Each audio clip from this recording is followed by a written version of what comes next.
India TV YouTube channel को subscribe करें और बेल आइकन दबाएं। नमस्कार, मैं हुसैन रिजवी। देश कोरोना से परेशान है। कोरोना को लेकर हर देशवासी के मन में बहुत से सवाल हैं। सवाल वैक्सीन को लेकर है, इलाज को लेकर है, इलाज के बाद होने वाले जानलेवा साइड इफेक्ट्स को लेकर के है। आज आपकी हर मेडिकल समस्या का समाधान इंडिया टीवी पर आपको मिलेगा। बच्चों, बुजुर्गों, गर्भवती महिलाओं से लेकर युवाओं तक सबका हर कंफ्यूजन क्लियर होगा, दूर होगा, क्योंकि आज हम इंडिया टीवी पर लेकर आए हैं कोरोना कंट्रोल कॉन्फ्रेंस। आज आप दिन भर देश भर के बड़े बड़े डॉक्टर्स को देखिए और सुनिए और कोरोना से जुड़े हर एक सवाल का जवाब पाइए।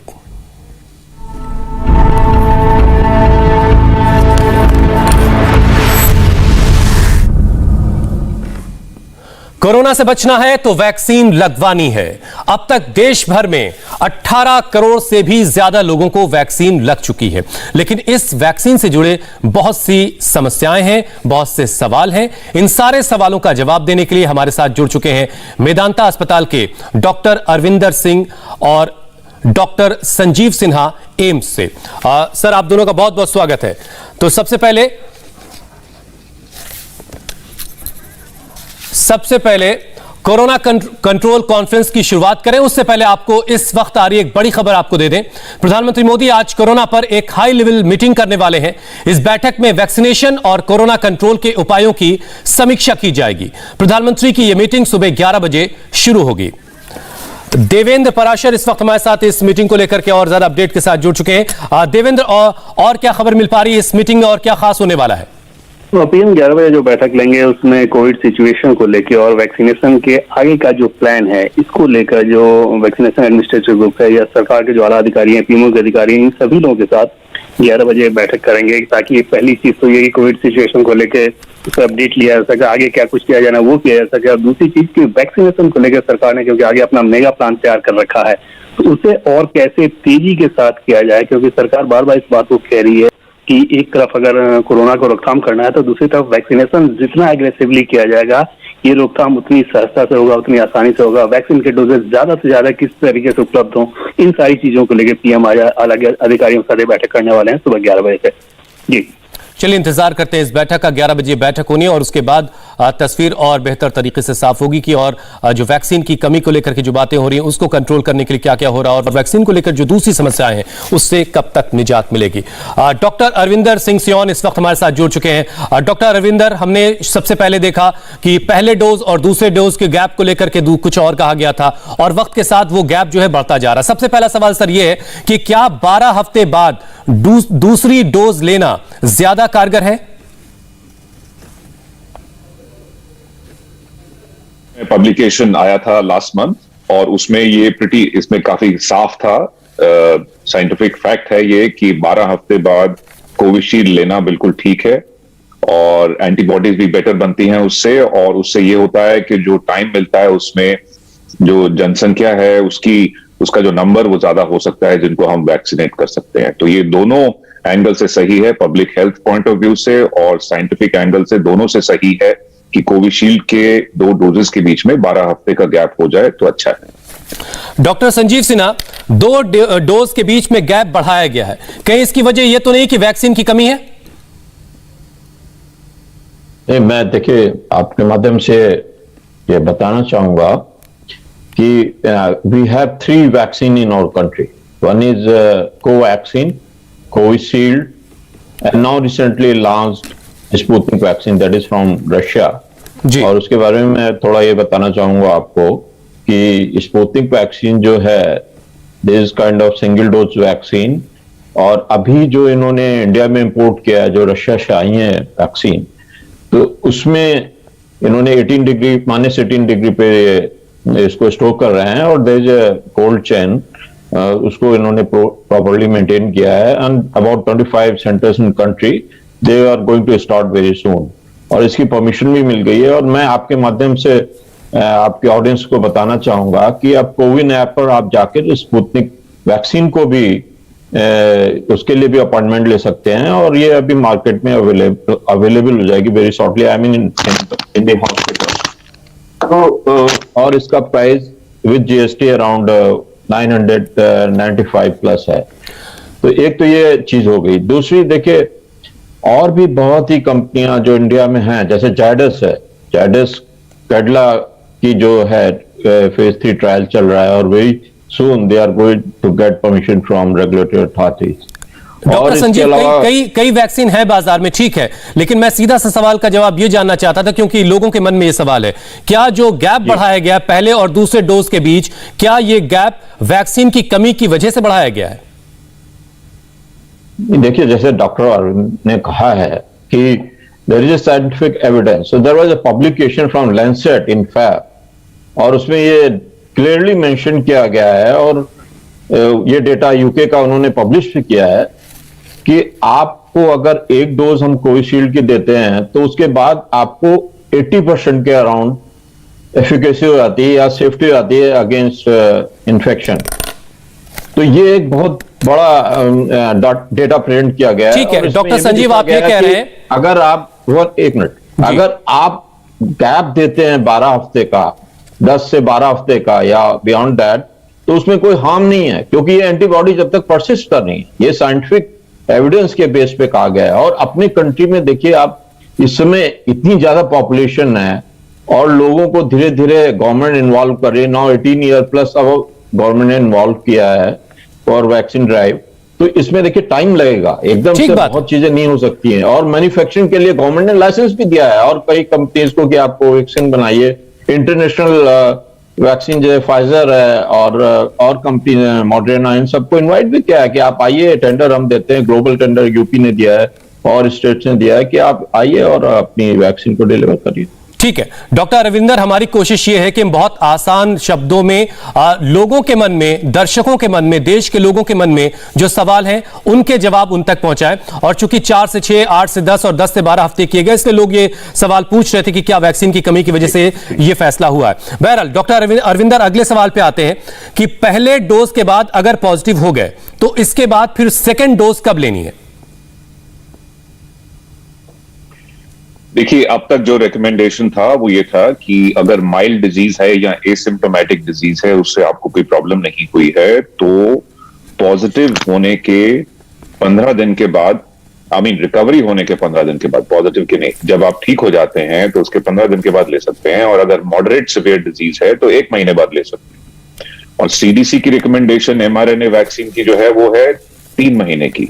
लेकिन अब जो नए गाइडलाइंस आए हैं तो उसमें 12 से 16 हफ्ते के बाद आप अपनी सेकेंड डोज कोविशील्ड की ले सकते हैं। लेकिन अगर कोवैक्सीन है तो वो आप 1 महीने बाद ले सकते हैं। तो यही रिकमेंडेशन है आज की डेट में। डॉक्टर संजीव, अगर दूसरे डोज में कुछ देरी हो जाए, कुछ ज्यादा देर हो जाए, तो किसी तरह की कोई खतरे की बात तो नहीं है? फिर क्या करना चाहिए? नहीं, ऐसी तो कोई बात नहीं होनी चाहिए। पहले तो अगर आपकी डोज दिस टाइम में आपको बताया गया, जैसे आज हमने फर्स्ट डोज लिया है, तो हम समझते हैं कि कोवैक्सीन की डोज हम 4 से 6 हफ्ते के बाद सेकेंड डोज हमें लेनी है। I am talking about Covaxin.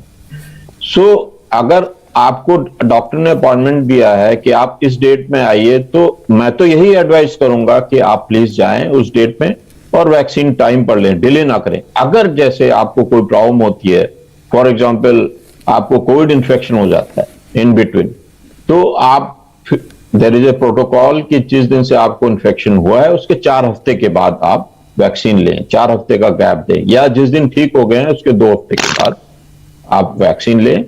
और साथ में ये भी है कि अगर कोविशील्ड है तो उसके लिए डिफरेंट प्रोटोकॉल। डॉक्टर अरविंदर, जो लोग कोरोना नेगेटिव हुए, पहले पॉजिटिव हुए फिर नेगेटिव हो गए और उन्होंने अभी तक कोई डोज नहीं लिया वैक्सीन का, तब उन्हें नेगेटिव होने के बाद पहला डोज कब लेना चाहिए?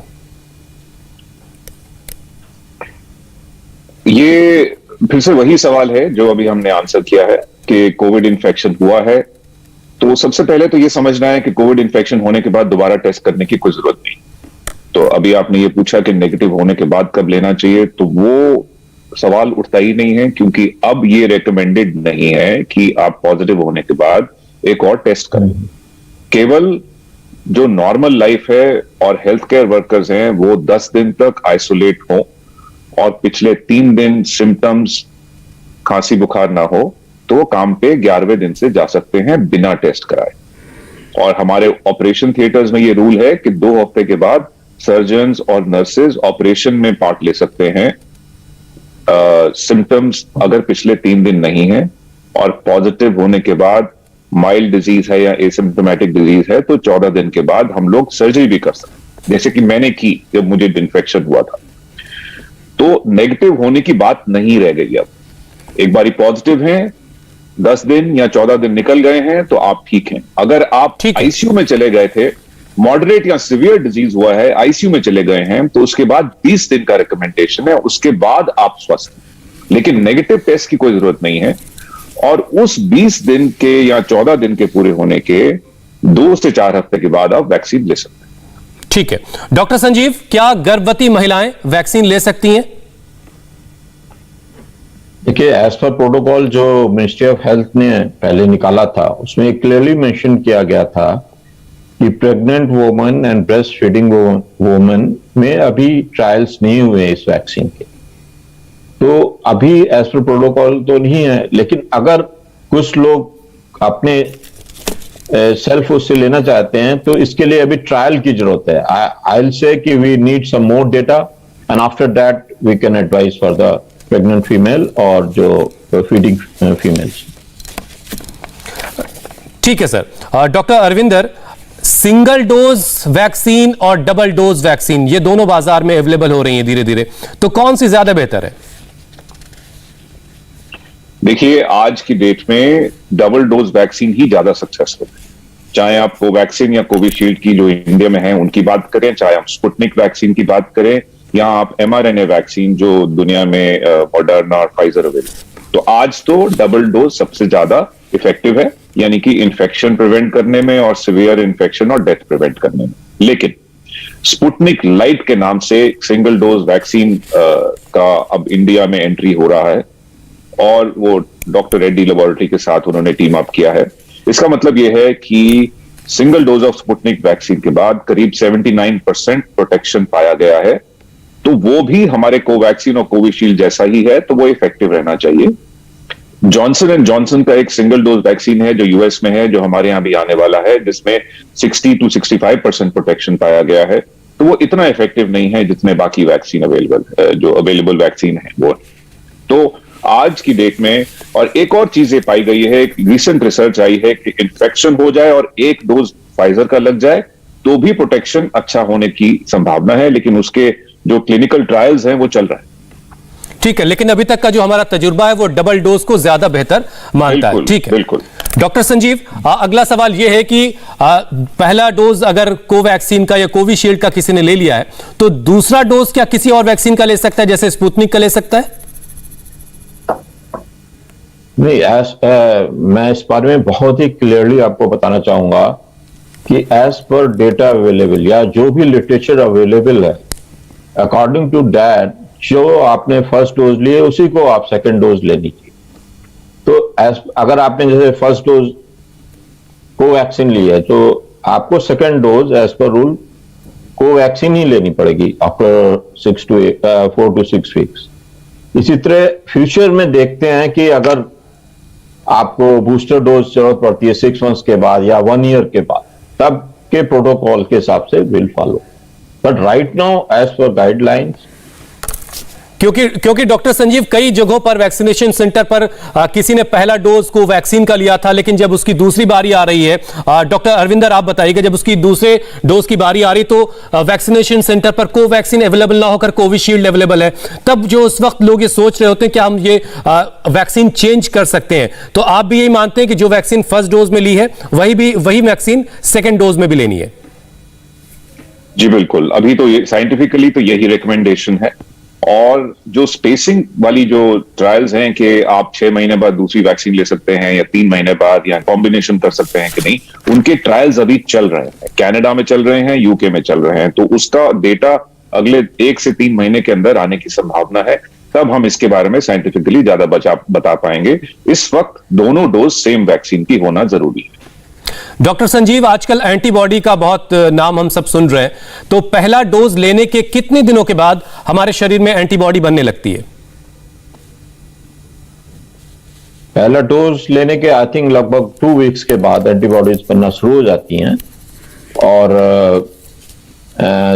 इस बारे में ये भी कहा गया है कि एंटीबॉडीज को हम लोग को जैसे न्यूट्रलाइजिंग एंटीबॉडीज काफी लोग कराते हैं, तो इसका बहुत ज्यादा रोल नहीं है, क्योंकि इससे आप जब 2 डोज ले लेते हैं, दोनों डोजेज ले लेते हैं और उसके भी 15 दिन के बाद फुल एंटीबॉडीज आ जाती हैं बॉडी। तो ये एक साइंटिफिक एविडेंस है जिसके बेसिस पे मैं ये कह सकता हूं। डॉक्टर अरविंदर, जैसा कि डॉक्टर संजीव ने बताया कि दोनों डोज ले लेने के बाद 15 दिनों के बाद एंटीबॉडी आ जाती है पूरे तौर पर शरीर में, तो क्या वैक्सीन की दोनों डोज जब ले लेता है कोई, तो उसके कितने दिनों तक फिर उसके शरीर में एंटीबॉडी रहती है, जिसकी वजह से वो कम से कम ये सोचता रहेगा कि वो कोरोना की गिरफ्त में उस पीरियड में नहीं आएगा? देखिए, 2 डोज लेने के 15 दिन के बाद प्रोटेक्शन अच्छा होता है, और हम आज की सोच ये है कि एटलीस्ट 8 to 12 months यानी कि उस साल के लिए वैक्सीनेशन काफी है। इसके आगे का डेटा अभी अवेलेबल नहीं है, और ये नहीं है कि कोरोना का संक्रमण नहीं होगा या उसकी गिरफ्त में इंसान नहीं आएगा, आ सकता है, लेकिन माइल्ड डिजीज होगी। वो 20 to 30% पेशेंट्स तक माइल्ड डिजीज हो सकती है, लेकिन सिवियर डिजीज और डेथ 2 डोज लेने के बाद बहुत ही रेयर है। ठीक है डॉक्टर संजीव, हम रोजाना नया वेरिएंट देख रहे हैं, कभी बंगाल का एक नया वेरिएंट जिसने अलीगढ़ में बहुत नुकसान लोगों को पहुंचाया है, इसके अलावा और अलग अलग वेरिएंट हम लगातार देख रहे हैं, तो क्या कोई नया म्यूटेंट अगर आया तब भी जो वैक्सीन अवेलेबल है वो काम करती रहेंगी, या जो वैक्सीन ली है वो काम करेगी?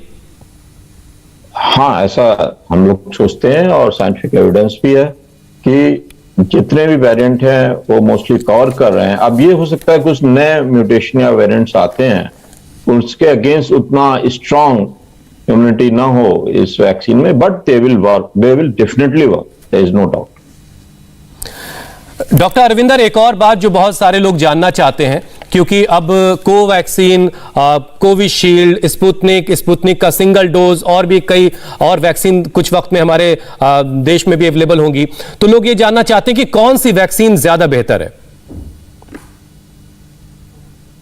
देखिए, स्पुतनिक सिंगल डोज, कोविशील्ड और कोवैक्सीन, इनका करीब करीब जो इफेक्टिवनेस है वो सेम ही है, और जो आपको वैक्सीन अच्छी तरह से उपलब्ध हो जाए, अगर आप 2 डोज वैक्सीन ले रहे हैं तो दोनों डोज का एक तरह से प्रॉमिस हो कि दोनों डोज मिल जाएंगी, तो मैं सोचता हूं जो भी वैक्सीन मिल जाए वो ले लेनी चाहिए। बिकॉज प्लीज एक चीज सबको समझनी है, जो भी प्रोग्राम देख रहे हैं, जो भी आपके दर्शक हैं, कि जब तक सारे लोग प्रोटेक्टेड नहीं हैं तब तक कोई भी प्रोटेक्टेड। तो इसलिए इस सोच में ना रहें कि मुझे अपने आप को प्रोटेक्ट करना है, सबकी प्रोटेक्शन में ही आपकी प्रोटेक्शन है, इसलिए जो मिल जाए वो ले लीजिए और वैक्सीन अवश्य लगाइए। बहुत बहुत शुक्रिया डॉक्टर अरविंदर और डॉक्टर संजीव। हम उम्मीद करते हैं कि आपने जो सवालों के जवाब दिए उससे बहुत सारे लोगों के मन में जो सवाल थे वैक्सीन को लेकर के, उन तमाम सवालों के जवाब लोगों को मिल गए होंगे। और यहां वक्त एक ब्रेक का है। कोरोना पर पीएम हाई लेवल मीटिंग करने वाले हैं, पूरी खबर आपको देंगे एक ब्रेक के बाद।